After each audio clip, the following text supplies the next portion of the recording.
సంధ్య theatre ఘటనలో అసలు సంగతి వెల్లడైంది. అల్లు అర్జున్ పాత్ర లేదని తేలింది. ఆయన వేధించేందుకు చేసిన ప్రయత్నంగా వెల్లడైంది.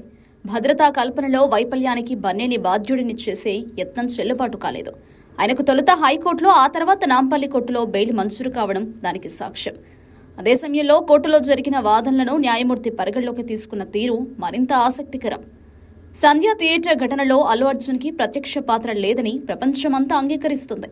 కానీ ఆయన మీద కేసు బనాయించి వ్యక్తిగతంగా దాడి చేసిన వైనం మీద ఆరంభం నుంచి అల్లు అర్జున్ నిబద్ధతతో నిలబడ్డారు. బాధిత కుటుంబానికి భరోసా కలిగిస్తూనే చట్ట పరిధిలో పోరాడేందుకు సిద్ధమయ్యారు. అయినా కొందరు ఆయన మీద అపవాదులు మోపేందుకు యత్నించారు. కానీ తీరా ఇప్పుడు అందరూ అల్లు అర్జున్ వాదనను అంగీకరిస్తున్నారు. ఆయన మీద నిందలు వేయడం తగదంటూ గొంతు విప్పుతున్నారు. అదే సమయంలో నాంపల్లి కోర్టు కూడా అల్లు అర్జున్ న్యాయవాదుల వాదనను అంగీకరించింది.